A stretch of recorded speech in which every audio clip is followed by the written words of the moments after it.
Assalamualaikum Sobat Unida. Salam sejahtera untuk kita semua. Di sini saya mau memperkenalkan Universitas Juanda dan mempresentasikan dinamika dan tantangan Pancasila dalam berkehidupan bernegara. Universitas yang berslogan Kampus Bertauhid ini didirikan pada tanggal 21 Maret 1987. Nama Juanda diabadikan menjadi nama universitas sebagai penghormatan kepada seorang pahlawan kemerdekaan nasional berdarah Sunda, yaitu Insinyur Haji Juanda Kartawijaya, kelahiran Tasikmalaya, tanggal 14 Januari 1911. Yang banyak berkiprah di bidang pemerintahan di Republik Indonesia. Pada tanggal 8 Juni 2006, Anggaran Dasar Yayasan dan Anggaran Rumah Tangga Yayasan (PSPI) berubah menjadi Yayasan Pusat Studi Pengembangan Islam Amaliyah Indonesia (YPSPIAI) sesuai dengan Undang-Undang Yayasan Nomor 16 Tahun 2001 dan Nomor 28 Tahun 2004. Sampai saat ini, Universitas Juanda menyelenggarakan program sarjana S1 dengan 7 fakultas dan 16 program studi, serta program Magister S2 Hukum, Magister S2 Administrasi Publik, dan Magister S2 Teknologi Pangan. Seluruh program studi telah terakreditasi dan pembukaan program studi baru, baik S1, S2, dan S3, terus dikembangkan sesuai dengan kebutuhan masyarakat. Kini telah dirintis pula program doktoral S3 Hukum.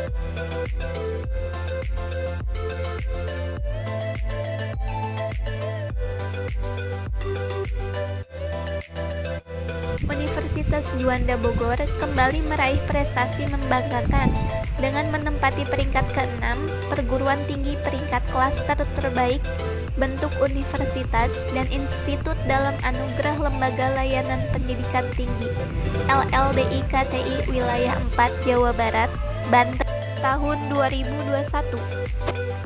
Belum lama ini, mahasiswa Universitas Juanda Bogor meraih berbagai prestasi, diantaranya di ajang Jambore Pemuda Indonesia tingkat Kota Bogor tahun 2019 yang diselenggarakan oleh pemerintah Kota Bogor di Hotel Gumilang Puncak Cisarua, dan Fun Brewing Competition yang diselenggarakan di JCC Senayan Hall A. Raihan prestasi pertama diperoleh Indah Sri Mulya, mahasiswa Fakultas Ilmu Sosial dan Ilmu Politik. Sebagai juara ketiga, Duta Pemuda Indonesia Kota Bogor tahun 2019, dan Torik Furqon Al-Mujaddid, mahasiswa Fakultas Ekonomi yang meraih Duta Pemuda Favorit Indonesia Kota Bogor tahun 2019, serta Aska Saidah, mahasiswa Fakultas Ilmu Sosial dan Ilmu Politik yang menjadi juara 1 dalam ajang V60 Fun Brewing Competition. Di fasilitas Juanda Bogor juga terdapat berbagai fasilitas. Yang pertama adalah Masjid Amaliyah.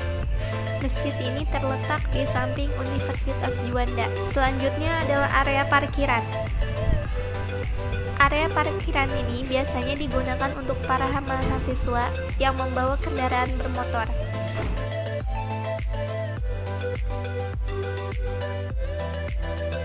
Di Universitas Juanda juga terdapat fasilitas taman yang biasa kita pergunakan untuk bersantai, mengobrol, mengerjakan tugas, serta melakukan aktivitas olahraga. Selanjutnya adalah area kantin. Area kantin ini terbilang cukup nyaman karena terdapat berbagai tempat duduk, meja, serta fasilitas cuci tangan.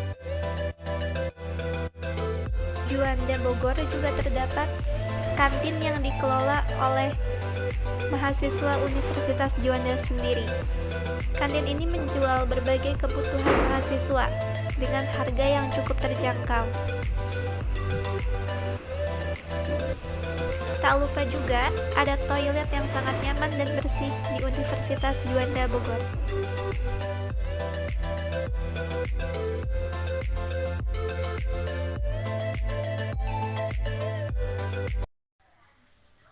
Assalamualaikum warahmatullahi wabarakatuh. Kami dari kelompok 5 akan mempresentasikan dinamika dan tantangan Pancasila dalam kehidupan berbangsa dan bernegara. Saya Nadira Azka Erisa dari Manajemen Sore. Yang pertama, dinamika Pancasila dalam kehidupan berbangsa dan bernegara. Dinamika Pancasila dalam sejarah bangsa Indonesia memperlihatkan adanya pasang surut dalam pemahaman dan pelaksanaan nilai-nilai Pancasila. Misalnya, pada masa pemerintahan Presiden Soekarno, terutama pada 1960-an. Nasakom adalah konsep politik yang dicetuskan oleh Presiden Soekarno. Kepanjangan dari Nasakom adalah nasionalisme, agama, dan komunisme. Lebih populer daripada Pancasila. Pada zaman pemerintahan Presiden Soekarno, Pancasila dijadikan pembenar kekuasaan melalui penataran P4, yaitu pedoman penghayatan dan pengamalan Pancasila atau Eka Prasetya Pancakarsa, merupakan sebuah panduan tentang pengalaman Pancasila dalam kehidupan bernegara semasa Orde Baru. Sehingga pasca turunnya Soeharto, ada kalangan yang mengidentikan Pancasila dengan P4. Pada masa pemerintahan era 67 reformasi, ada kecenderungan para penguasa tidak respek terhadap Pancasila, seolah-olah Pancasila ditinggalkan. Yang kedua, tantangan terhadap Pancasila dalam kehidupan berbangsa dan bernegara. Tantangan terhadap Pancasila dalam kehidupan berbangsa dan bernegara adalah meletakkan nilai-nilai Pancasila tidak dalam posisi sebenarnya, sehingga nilai-nilai Pancasila menyimpang dari kenyataan hidup berbangsa dan bernegara. Pengangkatan presiden seumur hidup oleh MPRS dalam TAP nomor 3 MPRS 1960 tentang pengangkatan Soekarno sebagai presiden seumur hidup. Alasannya adalah hal tersebut bertentangan dengan pasal 7 Undang-Undang Dasar 1945 yang menyatakan bahwa Presiden dan Wakil Presiden memangku jabatan selama 5 tahun, sesudahnya dapat dipilih kembali. Pasal ini menunjukkan bahwa pengangkatan presiden seharusnya dilakukan secara periodik dan ada batas waktu 5 tahun. Selanjutnya, tantangan aktualisasi nilai-nilai Pancasila. Tantangan aktualisasi nilai-nilai Pancasila, yaitu aspek budaya. Yang pertama, dampak globalisasi dan reformasi dihilangkannya Pancasila dari ruang publik. Pancasila hanya dipelajari sebagai ilmu pengetahuan, bukan sebagai ideologi. Ruang publik lebih didominasikan dikursuskan keagamaan daripada diskursus kebanggaan atau persatuan. Belum masifnya pembudayaan Pancasila. Presentasi selanjutnya akan dibacakan oleh Akbar Pratama Purta. Tantangan Pancasila. Pancasila sebagai dasar negara mengalami banyak tantangan dari luar maupun dalam negeri. Pertama kali Pancasila berasal dari gagasan M.R. Muhyamin, Insinyur Soekarno, dan M.R. Supomo. Setelah dirumuskan, bersama lagi hasil keputusan Pancasila disahkan pada tanggal 18 Agustus 1945. Tantangan dari luar negeri akibat agresi militer Belanda. Pancasila terbukti berhasil kuat dan memberikan rasa persatuan kepada Indonesia di awal kemerdekaan hingga pada masa Orde Lama hingga baru. Pancasila mendapat tantangan kembali dari dalam negeri pada pengkhianat negara yang mau menjatuhkan Pancasila berhasil dituntas. Contohnya, kekejaman PKI yang mau menggantikan Pancasila dengan ideologi komunis berhasil dituntas oleh Soeharto dan diperingatkan pada tanggal 30 September Hari Kemerdekaan, Hari Kesaktian Pancasila. Berikutnya, tantangan aktualisasi nilai-nilai Pancasila. Aspek keseimbangan. Pancasila belum menjadi landasan penyelenggara ekonomi dan kesejahteraan bangsa. Yang kedua, banyak regulasi yang masih belum sinkron dengan Pancasila dan UUD 1945. Praktik politik belum sepenuhnya mendasarkan pada pandangan hidup Pancasila. Dan yang terakhir, Pancasila belum utuh dikembangkan sebagai pandangan ilmu pengetahuan. Tantangan yang terjadi pada penerapan Pancasila masa kini. Tantangan Pancasila. Sila pertama yang berbunyi ketuhanan yang Maha Esa memiliki tantangan Pancasila, yaitu beragam agama yang dianut oleh masyarakat di Indonesia, dan untuk mewujudkan sikap saling menghargai merupakan tantangannya. Solusinya yang dapat kami berikan adalah dilakukannya dengan melakukan sosialisasi akan pentingnya sikap menghargai antar sesama. Tantangan Pancasila, sila kedua. Sila kedua yang berbunyi kemanusiaan yang adil dan beradab, memiliki makna adanya budaya asing dan informasi asing serta budaya dan berita hoax bisa menanggung opini yang membuat masyarakat melakukan tindakan yang tidak bermoral. Solusi yang dapat kita berikan adalah hindari judul yang provokatif, periksa sumber berita, periksa alamat situs web, berpikir logis dan kritis, dan membaca keseluruhan berita. Tantangan Pancasila, sila ketiga. Sila ketiga yang berbunyi persatuan Indonesia memiliki tantangan kecintaan terhadap budaya asing. Solusinya yang dapat kami berikan adalah menjadikan budaya lokal sebagai identitas menjadi salah satu cara untuk melestarikan. Sebab dengan begitu kita akan memiliki rasa bangga terhadap budaya lokal yang dimiliki di tengah-tengah globalisasi.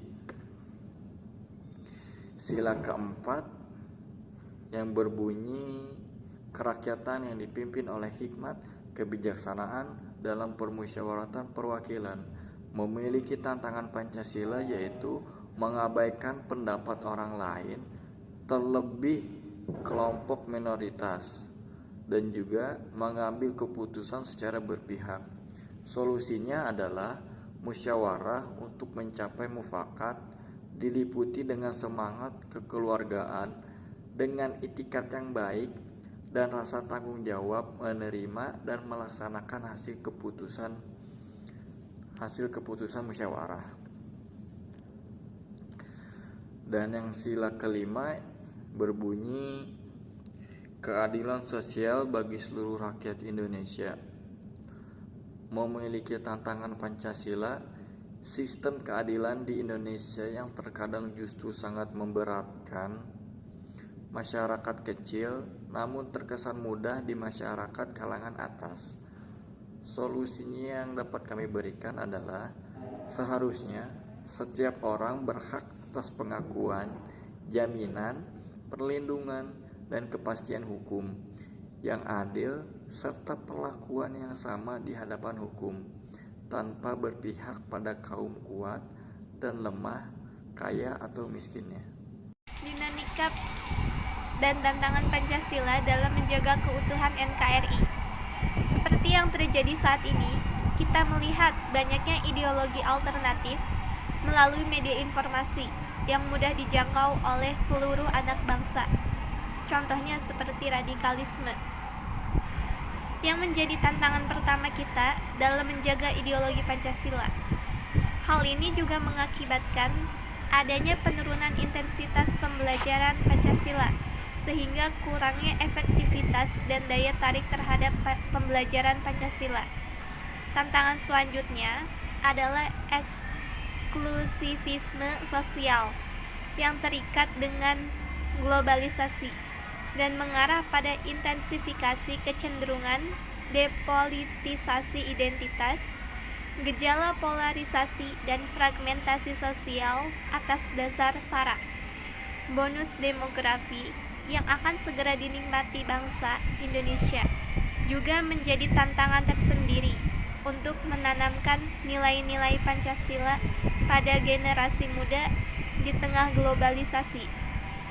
Ketika satu negara tidak lagi menampakkan ideologi negaranya sebagai pedoman dalam kehidupan berbangsa dan bernegara, maka akan muncul celah bagi ideologi lain untuk masuk yang dapat mengancam keutuhan negara Indonesia. Yang kedua, implementasi nilai Pancasila. Meski sempat disalahgunakan pada masa Orde Baru, masyarakat Indonesia kini menggunakan Pancasila sebagai dasar kehidupan berbangsa dan bernegara. Masyarakat Indonesia sadar bahwa Pancasila itu sangat penting diimplementasikan dalam kehidupan sehari-hari. Sekalipun banyak orang dan pihak yang ingin memecah belah negara kita dengan mencoreng nilai-nilai Pancasila, kita harus teguh dan tidak boleh goyah. Kita harus berpegang teguh pada Pancasila dan menyatukan Indonesia yang luas ini. Nilai-nilai Pancasila adalah hasil kerja keras para leluhur yang menginginkan Indonesia hidup damai dan tentram. Kita sebagai generasi muda sudah selayaknya menjaga keutuhan nilai-nilai Pancasila agar tidak luntur akibat budaya asing. Apalagi sekarang ancaman bisa datang di mana saja, seperti di internet, paham tidak benar, dan lain-lain. Implementasi Pancasila sangat penting bagi kehidupan sehari-hari. Jika kita menerapkan Pancasila sebagai dasar hidup berdampingan, maka dapat menimbulkan berbagai masalah yang dapat merugikan diri serta orang lain. Oleh karena itu, kita tidak boleh lupa untuk selalu berlandaskan Pancasila dan menjaga keutuhan nilai-nilai Pancasila itu sendiri. Kesimpulan dari materi ini, kita sebagai generasi muda harus mewariskan nilai-nilai ideal Pancasila kepada generasi muda di bawahnya. Membekali diri dengan pendidikan yang berlandaskan nilai-nilai Pancasila, memperkuat jati diri sebagai sebuah negara yang berpegang teguh pada sila-sila Pancasila, memperkuat nilai etik dan nasionalisme pada generasi muda, serta pengambilan peran dalam mengatasi kemiskinan dan pendidikan yang belum merata.